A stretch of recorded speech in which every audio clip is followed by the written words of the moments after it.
Hello everyone. This is a lesson on division of decimals, and I'm going to show you how to divide decimals in very easy steps.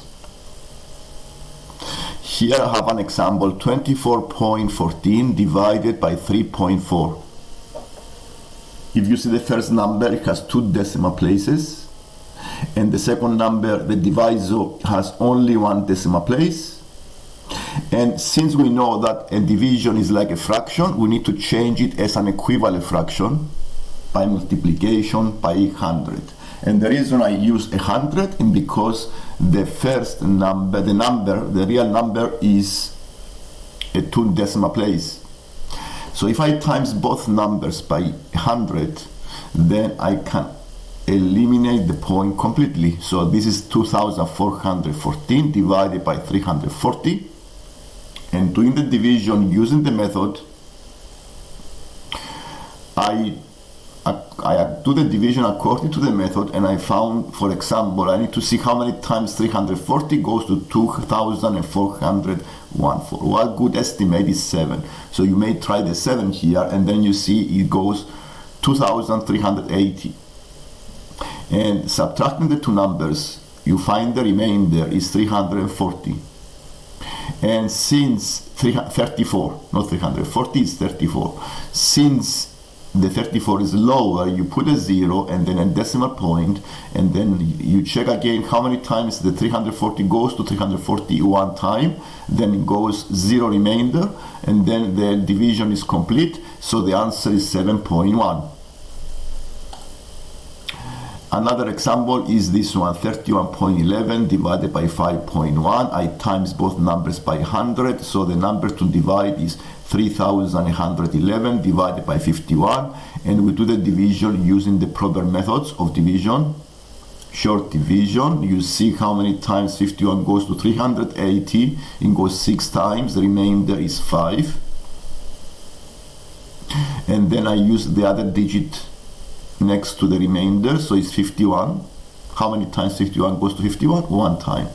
There is 0 remainder, and therefore, since the 0 remainder means division is complete, and the answer is 61.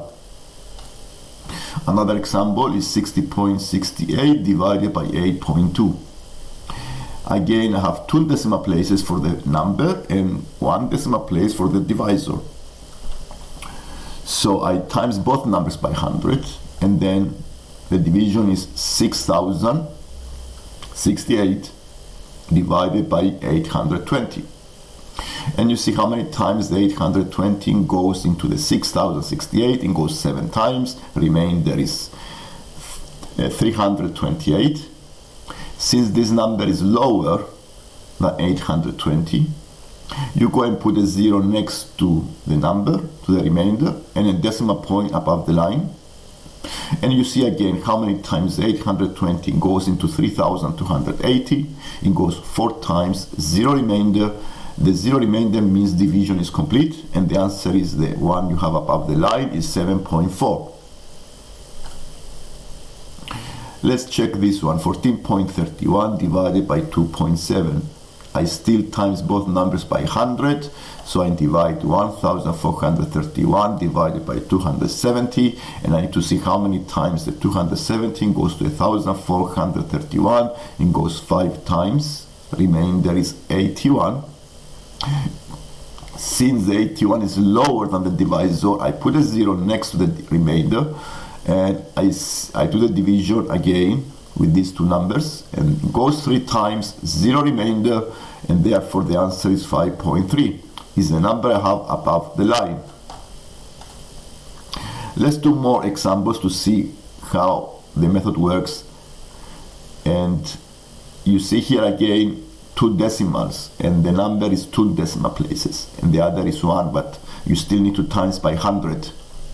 So you multiply both numbers by 100, and you see the division is 2025 divided by 250. How many times the number goes on the other number is 8 times, is a remainder is 25. Since 25 is less than the divisor, you put a 0 next to the remainder, and then it goes 1 time, you write the number above, and now it's 0 remainder, so the answer is 8.1. Another example is 41.86 divided by 4.6. You times both numbers by 100 and you divide the two whole numbers, and we do again exactly the same thing. 460 into the 4,186, it goes 9 times. Remainder is the difference between the number above with the number below. We subtract the numbers to find the remainder. Is 46. The 46 is lower, so I put a 0 and I put a decimal point above the line, and now it goes only once, and now remainder is 0. Remainder is the difference between the number above and how many times number goes into. So the answer is 9.1. And this is divisions of decimals. You can do all divisions of decimals using this method. It's very effective, but you need to be comfortable with divisions of numbers. So if you have any questions, you may ask. If you want to refresh your knowledge at different levels in mathematics, subscribe, and you can see mathematics at different levels, from low mathematics to higher levels. Thank you for watching.